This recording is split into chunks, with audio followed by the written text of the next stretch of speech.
The CBS Radio Mystery Theater presents...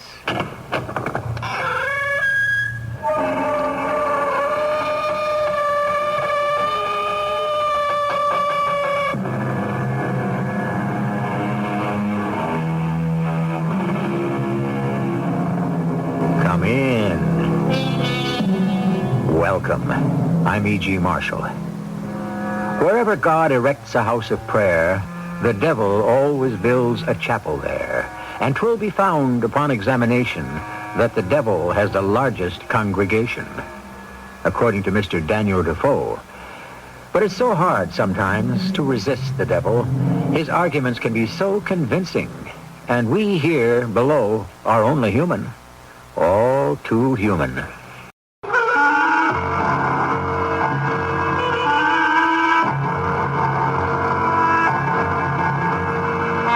Our mystery drama, The Most Necessary Evil, was written especially for the Mystery Theater by Sam Dan and stars Michael Tolan.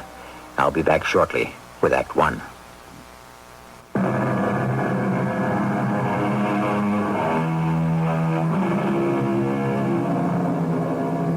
Some time ago, a gentleman named Hudson said, "You cannot fly like an eagle with the wings of a wren." However, modern technology has proved him wrong. These days, a wren can be given the wings of an eagle. The only problem is he will still have the mind of a wren, and this has produced much of the trouble that afflicts our poor, battered world. The house is only half finished, but you can see it's going to be a beauty, and it's set back on its own private beach overlooking the blue Atlantic waters. All right, you guys, you can knock off for lunch now. Oh, Mr. Miro. Oh, hello, Miss Blake. Could I speak to you for a minute, Mr. Miro? Oh, sure. The middle installment is due today, the big one. That's right, it was. Well, could you wait till tomorrow? Look, Mrs. Blake. You see, my husband went out of town last night, and well, he won't be home till tomorrow evening. Miss Blake. I know, Mr. Miro. You're entitled to have your money on time. I was going to make out the check myself, but, I looked at our balance, and we just don't have enough. Hey, Mrs. Look, Blake, I know my husband will make a deposit just as soon as he gets back. Don't worry about it. Oh, you're very kind, Mr. Miro. I don't like to keep people waiting for their money. No. What I'm trying to tell you, Miss Blake, is that the installment has been paid. It's been paid? Yeah. Your husband came down here the day before yesterday, and he paid me himself. Are you sure? You want to pay me twice? No, it's just that there's no entry in the checkbook, see, and no record of a deposit to cover it. Are you positive? Sure. But how did he pay you? He paid me... Look, Mrs. Blake, the bill has been paid, and it was paid on time. So I'm satisfied.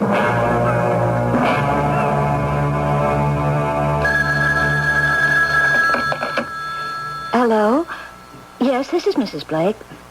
Oh, well, I had called you about the suits Mr. Blake had purchased from you people, and I wanted to know why you hadn't sent the bill. Are you sure? It's already been paid? Yes, I see. Thank you.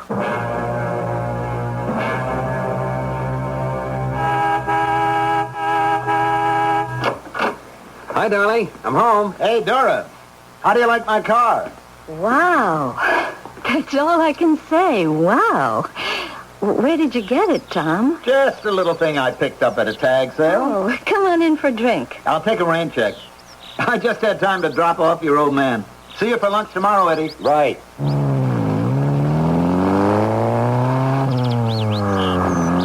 Well, how about giving the old man a kiss? Did you have a good trip? It was a trip. Oh. Boy, how blasé can you get? You left home day before yesterday. You've been in London, Paris, Amsterdam, and Brussels. And here you are back again 2 days later. That's miraculous. There's really nothing to it. How about dinner? You can take me out. Okay. First, I'll have a drink. A drink? You generally don't have a drink in the daytime. Mix one for you? No, thanks. What are you scowling about? I'm not scowling. No, I know. You're smiling, but the scowl is underneath. What's wrong? I don't know. Well, then maybe nothing's wrong. No, there is something wrong, but I don't know what it is. It could be your imagination. Eddie, I'm scared. Of what? Something. I'm terrified. I have to ask you again. Of what? Eddie, where's the money coming from? The money? We've been saving for years to build the beach house. So? So today the middle installment was due. Oh, that's right. I clean forgot. I better transfer some money from those savings accounts. I went down to see Jake to tell him we'd be late with the check. Well, why did you do that? Dora, I'm handling it. Well, I was going to write out a check myself, but I couldn't. So I thought I'd explain why we'd be late. So what if we'd be a day late? But he said you had already paid him. He said that? I didn't see an entry in the checkbook, so I said it was impossible. And then he started to say something, and suddenly he thought better of it. How did you pay him, Eddie? I mean, there are other things, too. The suits you bought and my new coat. I found out they've all been paid for, but there are no entries in the checkbook. Where's the money coming from? Eddie? I don't want to talk about it now. The installment for Jake Mira was $21,000. Where did you get it? Dora, I can't talk about it just now. Why not? Because I'm not at liberty to. I'm your wife. What am I supposed to think? I don't know. It's just that right now I can't talk about it. In other words, you're telling me to mind my business. Hey, now, Dora, please. Don't call me Dora. Call me Nora. And build me a little doll's house, and I'll be your pretty little, stupid little, empty-headed, smiling wife. Where is the money coming from? Please, Dora, don't ask me. Very well. From now on, I won't ask you anything.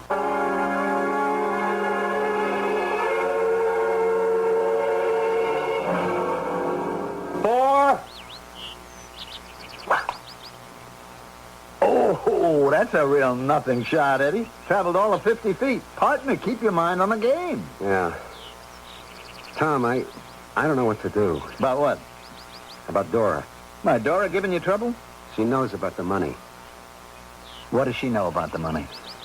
She knows I've got a lot of it. Why'd you let her find out?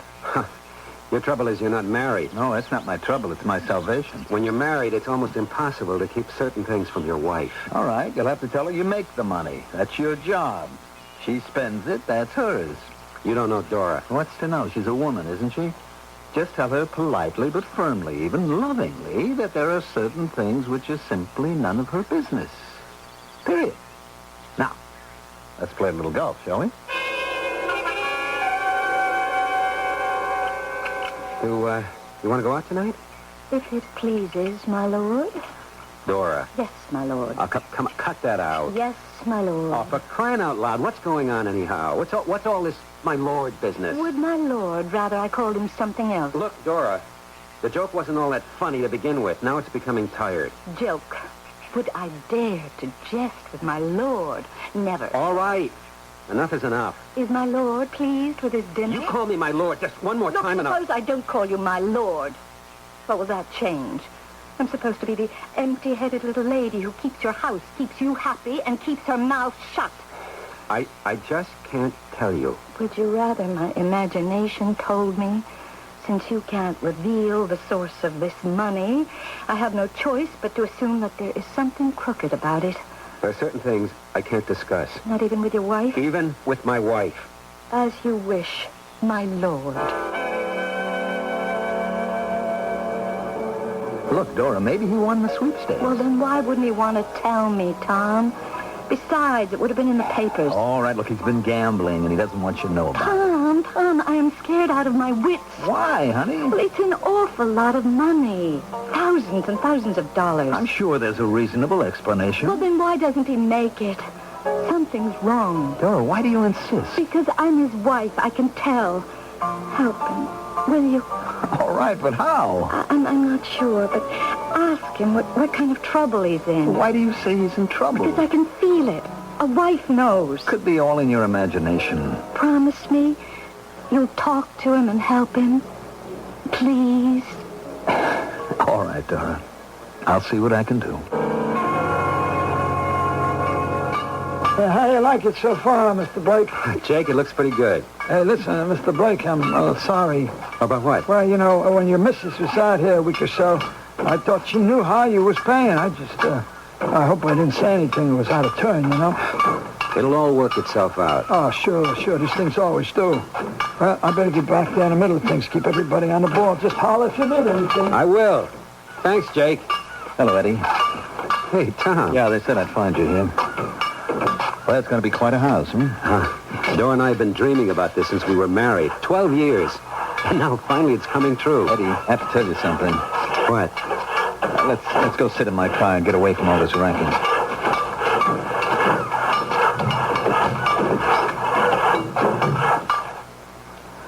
Eddie, I saw Harvey last night. What did he want to see you about? I wanted to see him. Why? I met Dora for a drink yesterday afternoon. Dora? She's very upset. I know. She asked me to see if I could help out whatever jam that you're in. And you can imagine how the conversation went. Yeah. As we talked, I realized what a serious thing this is with her, so I figured I'd better check it out with Harvey. Hey, this is a personal thing between me and my wife. Is it? Tell me, Eddie. Is she going to be satisfied with whatever you tell her? No? Is she going to keep prying and trying every which way she can to find out what's going on? Huh? Eddie, come on, the truth.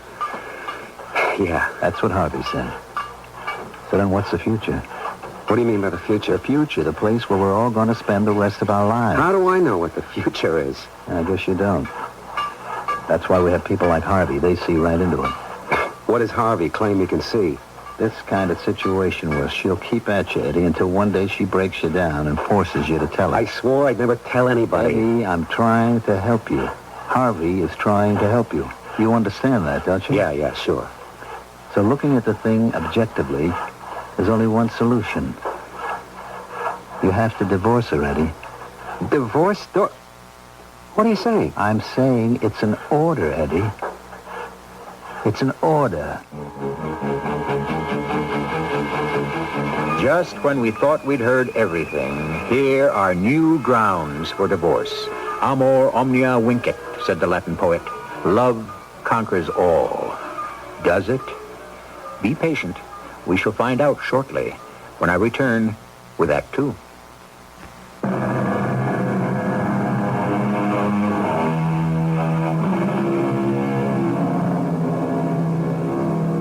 Mr. Artemus Ward died in 1867, so you can understand how old his jokes must be. However, most of them are still fresh and even more meaningful than ever. When Mr. Ward said, "Let us all live within our means, even if we have to borrow money to do it," wasn't he describing the problem that faces so many of us today? Yes, these days, how do we live within our means? All right, just hold it. You and Harvey can't tell me I have to divorce my wife. Cool down, Eddie. Who do you think you're talking to? This is my own personal affair. You don't have any personal affairs. Hey, look, just a minute, Tom.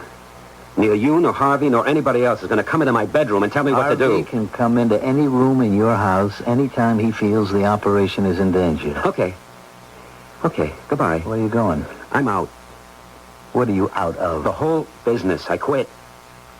I'm sorry, Eddie. It's my fault. I should never have gotten you into it. I told you at the very beginning, once you're in for good. For good? All right, for bad. But you're in forever. You just can't grab a quick buck and say thank you and goodbye. I thought I made that clear. I see now that I didn't. Look, I'm sorry, Eddie. There are times when I'd like to get out, too, but this is a college that doesn't have any alumni. Only dead ones.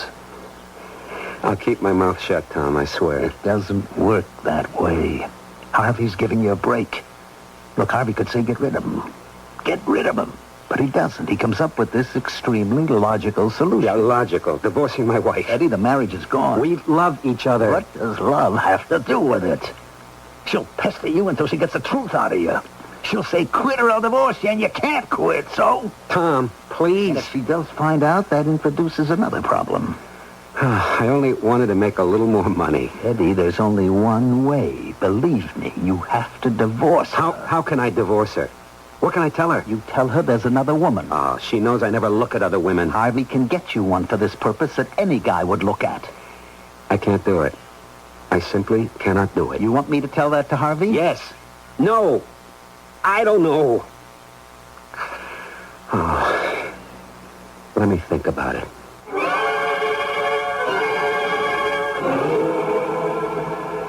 I was down to see the house today, Dora. It's in great shape. That Jake Meir, he sure knows his business. Well, what's this now? You're not going to talk to me? At all? Ever? We're not going to have any conversation? Conversation. From the Latin, conversare, meaning to live together. Therefore, to talk about intimate, important things. I'm willing to have a conversation. How about you? Dora, I'm in trouble. I know that, Eddie. What kind of trouble? I can't tell you. Why not? It would be dangerous. Are you in danger now, Eddie? Yes. Well, then why shouldn't I share it with you? What would happen to the kids? Oh, it's that kind of danger. Yeah. I never thought that... Oh, what's the use? It looks so easy. What looks so easy? No, don't try to find out. Just let me talk to myself. I'll try to find a way out. Can I help you? No. That's the terrible thing. Just when I need you most, I put myself in a spot where you can't help me. Well, where are you going? I have to see somebody. Who? I can't tell you. That's all part of it. It's late. Yeah. But maybe it's not too late.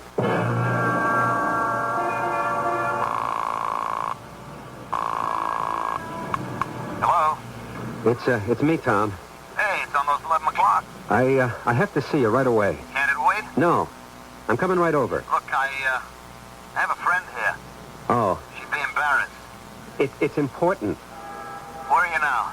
A phone booth on West 18th, across the street from the all-night gas station. All right, go to the next block, River Road, and turn right and park.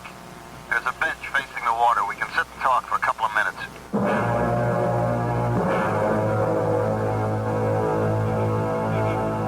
I told you, Eddie, you can't quit. Maybe one man can't.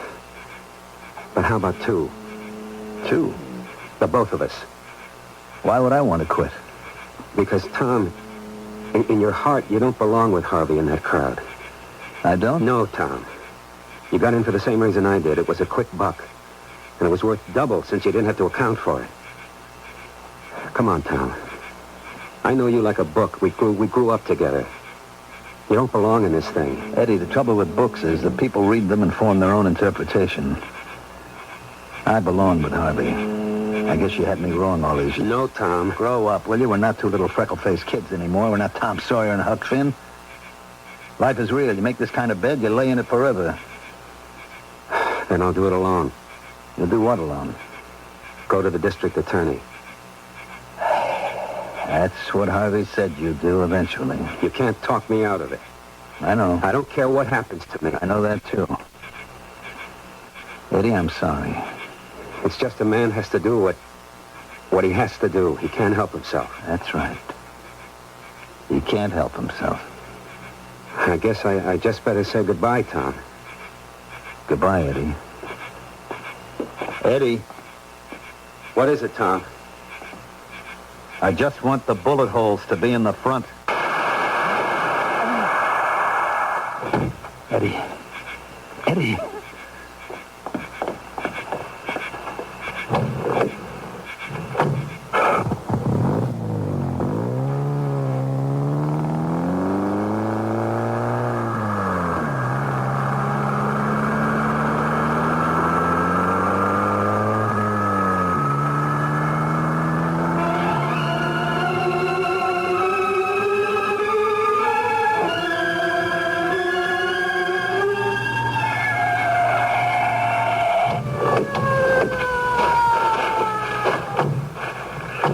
He's dead, Lieutenant. Yeah, I see. Ambulance isn't here yet, huh? Are you the one that found him? Yeah, I was on patrol. Driving by, and I see this body lying on the ground. How long ago? My watch, 4 minutes. He's wearing his ring, his watch here. Let me see if he's got his wallet. Yeah. Some big bills here, too. So it wasn't robbery. Now, let's see. Mr. Edward C. Blake. Mullah, Check the glove compartment of that car, see if it says. Let's get out of the way. Lieutenant, car's registered in the name of Edward C. Blake. Yeah, well, that figures. He came here, he parked, he got out of the car. Why, Lieutenant? Well, he must have met someone, and whoever it was shot him. Muller, go over the ground, see if you can find anything. Anything at all. What do you think, Lieutenant Crane? What do I think? In a case like this, until proved otherwise, I always say, look for a dame. I'm sorry I have to ask you these questions. It's all right, Lieutenant Crane. Please ask me. Did Mr. Blake have any problems? He was worried sick. About what? He said it was too dangerous for me to know. It had all to do with this mysterious money? Absolutely. You say he was an engineer? He was assistant to the vice president in charge of international plants and maintenance for general communications. What did he do there? The company has installations all over the world. He would have to travel all the time to inspect them. Oh, don't you see, Lieutenant Crane? Don't I see what? Well, since he traveled so much, he may have been involved with smuggling of some sort. Well, what else could it have been? Tell me, did he ever give you cause to be jealous? In what way? The usual way. Because of another woman? Oh, no. No, not him. No, never him. You're sure? Well, you have no right to make these insinuations. I'm sorry, Mrs. Blake. It's a question that has to be asked. What happened last night? He left the house. It was almost 11. Did you ask him where he was going? He wouldn't tell me. But I could sense he was headed somewhere to meet someone and to have a showdown. And that's all you can tell me? Yes. Can you tell me anything? I'm afraid not. At this time. At this time. Well, that's very good officialese, isn't it?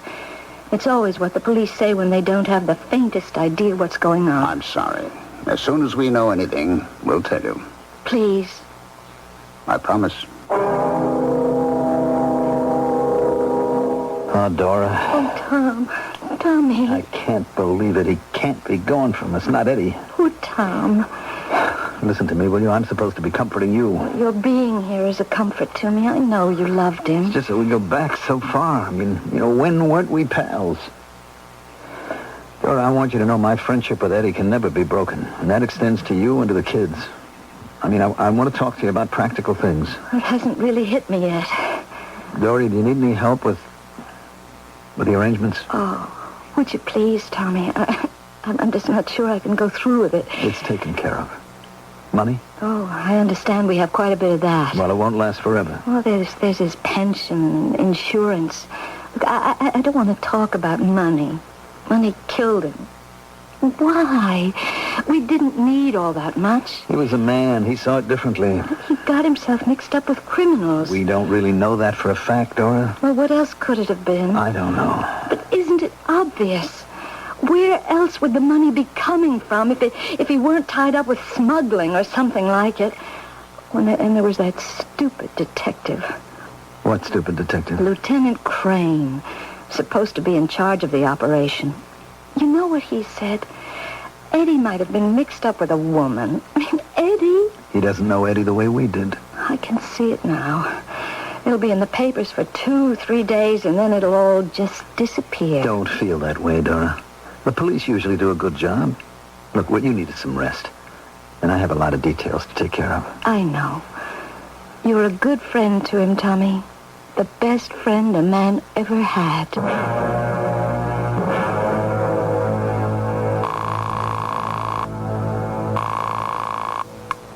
Yes. Harvey, it's Tom. And? It seems the police might be willing to believe that Eddie was killed by a jealous woman. I see. You suppose we could create a jealous woman? No problem, Thomas. No problem. With some people, it seems, nothing is a problem. However, this must give one pause. After all, we're reasonably certain Eddie was faithful to Dora, and now that he's dead, how can you possibly find the jealous woman who killed him?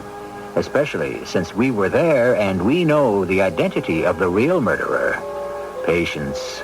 These things usually sort themselves out in Act 3.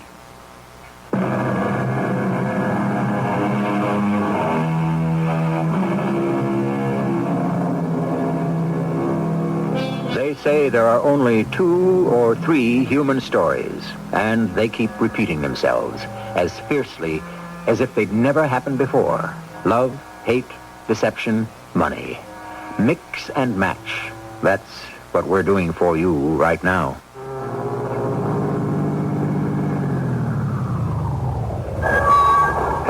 You want me to fill her up?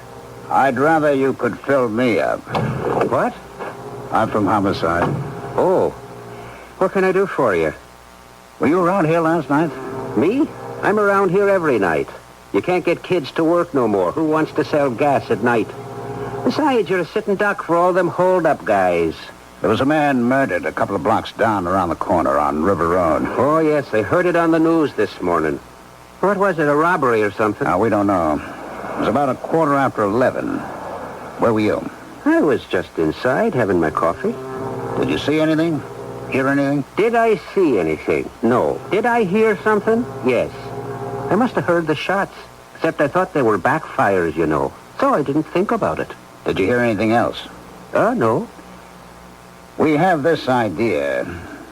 There was a meeting. The dead man and the killer each came in their own car. The killer got away in his. Would you have seen a car come down the street along about that time? Oh, no. Are you sure? Yes, when I'm sitting in that chair, I can't see the road out the window. But now that you mention it, I did hear a car. Oh, yes? Yes, it came from River Road. It made the turn and came past here. Then I could hear it make a turn again. That'd have to be on Sessions, which means it had to turn right. Sessions is one way. It turned right on Sessions. And it was making time, let me tell you. It turned into Sessions. Okay, maybe we can pick up the trail.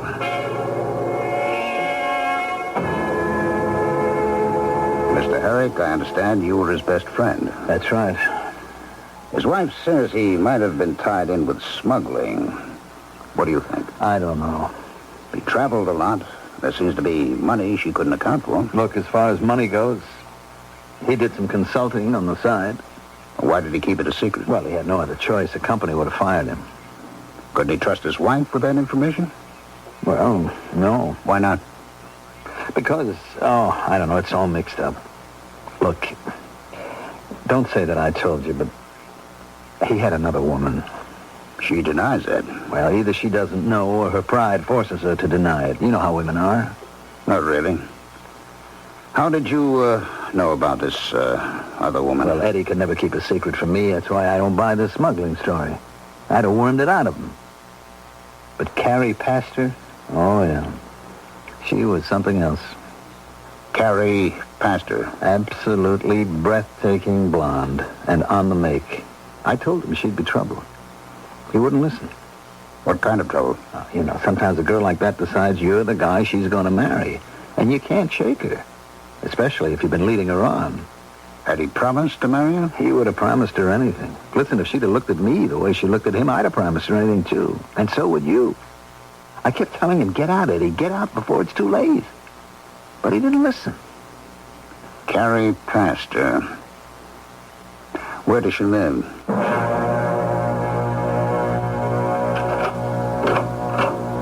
Yeah. Are you the landlady? Me? Nah. I'm the superintendent. Truth is, I'm just the janitor. What do you want? My identification. Hey, a cop, huh? Hey, you want to come in? Thank you. I've been ringing Carrie Pastor's bell. There's no answer. Well, there ain't about to be an answer either. She flew the coop. What? Well, you know how these little pigeons are. Here today, gone tomorrow.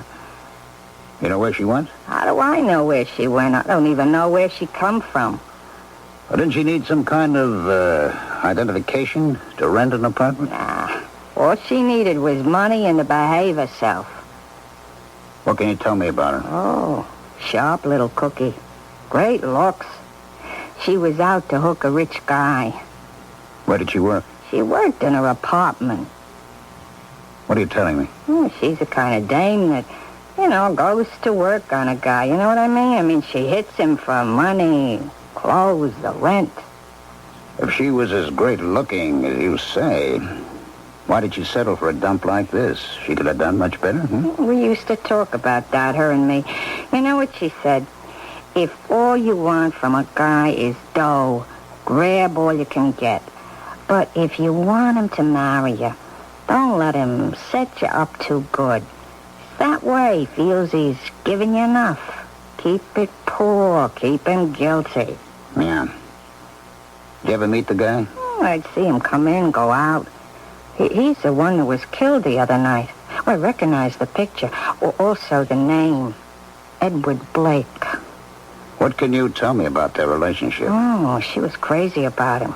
Look, I seen hustlers work in my time. You wouldn't know it to look at me, but I wound a few guys around my fingers myself once. And she really loved him. How do you know? Well, she told me. She come down here for a drink, She'd cry on my shoulder. I told her, I says, honey, they never leave their wives. And so she says, if I can't have him, nobody will. Well, I figured it was just the booze talking. I don't know, she might have meant it, huh? And you really can't tell me anything about her, can you? What's to tell? Dames like that, ships are passing the night. I'd like to take a look around the apartment. Oh, please, be my guest.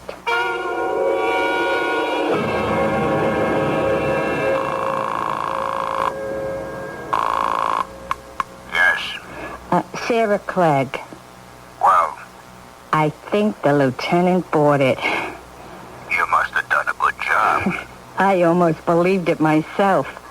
Hey, how long do you want me to stay here? It's going to be a while. Until we're sure all the dust is settled. Muller, get this description out. It's the blonde. Her name is Carrie Pastor. It's probably not a real name. That's all we had to go on. Yes, who are you? My name is Michael Dempsey. Why do you look so familiar? You spoke to me. I own the gas station on West 18. Oh, yes. What can I do for you? Well, I don't know. Maybe it's crazy. I talked it over with the wife. She said it was crazy. What's crazy? Well, one little thing. It can give you the whole ball of wax. Or, on the other hand, it don't have to mean a thing. You asked me if I heard something that night. I did. And I said I heard a car go past. Yes, I remember. But I says to myself, why didn't I tell that cop more? About what? About what kind of car it was. You said you couldn't see it. Yeah, but I could hear it. What did you hear? Well, the average car is a car. They all sound alike. Some might be better tuned than others, that's all. What are you trying to tell me? I remember about this car. It had the smoothest engine sound. Smooth like silk. Well, to my ear. So? So, it's barreling down West 18th. Now, he has to slow down for the turn onto Sessions, okay? Yes, okay. When you're going all out and you got to slow down, you know what happens. You lose the speed and need the power to make the turn. You get that whine in the transmission. But in this car, even that whine was smooth because the friction was less on account of... Oh, look, all I can say is it had to be one of the world's most expensive sports cars. Like what? Like a Merletti. No, better than that. This could have been a Nisata Asmara. What else? Well, that's it. I know that I think about it. What have I really told you? Late at night, I hear what I think is an expensive sports car racing down the street. What's the name of that car again? Well, there's all kinds, But I figure it could have been the Merletti or the Isata Asmara. Yeah. Oh, now look, it don't mean the guy driving it was the one that done it. He could have just been coming by, Well, thank you for coming by. You think I helped? You never know.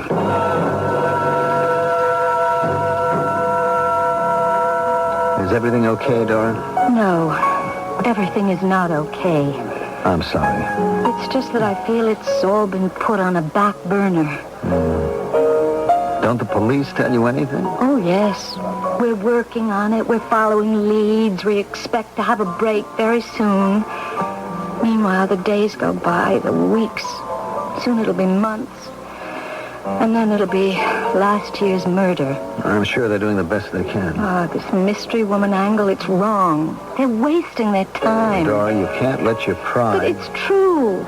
I know Eddie better than anyone. There was no other woman. Well, how do you account for that landlady's story? It's a lie. Why would she lie? There are people who'll do anything to get their names in the papers. How about another drink? No. I want to go to police headquarters. Will it do any good? I don't care. You have to pester them. But, Dora... Could you give me a lift, Tom?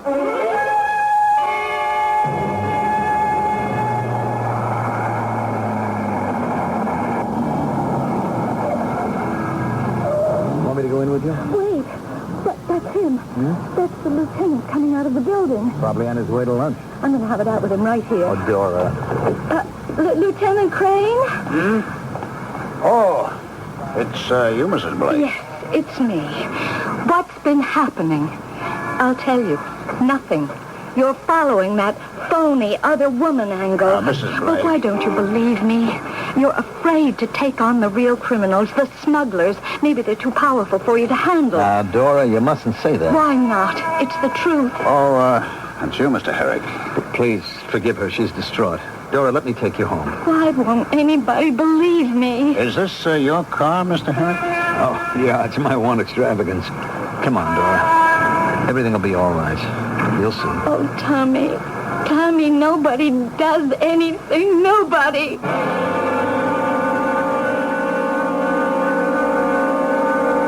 What are we parked here for, Lieutenant? He's bound to pass by sooner or later. Who? I'll want you to tell me. Wait. Listen. Close your eyes. Just listen. Hey, I hear something. Keep listening. That whine. It's the same whine. Thank you, Michael. Thank you very much. Lieutenant Crane, do you have any news for me? I'm looking for Tom Herrick. Is he here? Oh, yes. Won't you come in? Thank you. Hello, Lieutenant. Hello, Mr. Herrick. Any news about the lady who killed Eddie? There was no lady. I told you. Then who killed him? Don't you know? How would he know? Ask him. What could she ask me? You were right all along, Mrs. Blake. There is a ring of smugglers, and they did use your husband as a messenger. That's where all that money came from. Isn't that true, Mr. Herrick? What would I know about it? You recruited him. Therefore, you were responsible for him. Therefore, when he wanted out, you had to take care of him. Tom! It's a lie. You're an accountant for general communications. You make $27,000 a year. How can you drive an Isotta? I told you, it's my one extravagance. You live in a penthouse on East Grant. Every stitch you wear is custom made. Well, what is he saying? Can't prove a word of it. Well, then why should he accuse you? We're going to keep you under watch like a bug beneath the microscope, Mr. Herrick. You won't learn a thing. You can't prove a thing. Yes, I know. We won't have to. You're going to tell us of your own free will. We won't be able to stop you from talking. Tom! You're out of your head, Lieutenant. Your only chance is to come downtown with me now and sign a confession. Why should I sign anything if I'm innocent? Dora, believe me. Eddie and I, we were kids together. If you don't, I'm going to walk out of here and forget the whole business. But the people you work for, they'll see that you are under surveillance. They'll know you're under suspicion. What would your life be worth then? Only we can save you, Mr. Herrick. Do I go downtown with you or without you? Tom, you didn't kill him. Mr. Herrick, I'm leaving. No, Lieutenant. He couldn't kill his best friend. When money is your master, you don't have any friends. Tell him he's lying. Tom, tell him he's lying. Well, Mr. Herrick, what do you say? Take me with you, Lieutenant. Take me with you. Tom! one word, that cry of disbelief or of awakening awareness, she speaks for everyone who has been betrayed. And at one time or another, that's probably every one of us. Love, hate, lust, and betrayal. These weave the very stuff of drama. And I'll be back to finish the design shortly.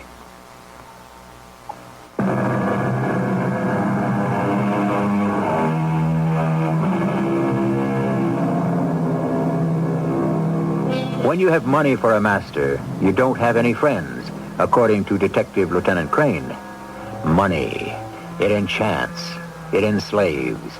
It builds a palace and transforms it into a prison. It buys a man's soul and a woman's honor. It is the most potent force in the world. Yet how common. Like a woman of easy virtue, it will serve anyone. It isn't at all particular.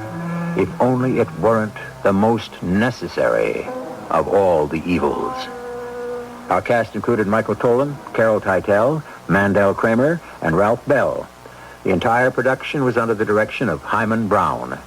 This is E.G. Marshall, inviting you to return to our Mystery Theater for another adventure in the macabre. Until next time, pleasant dreams.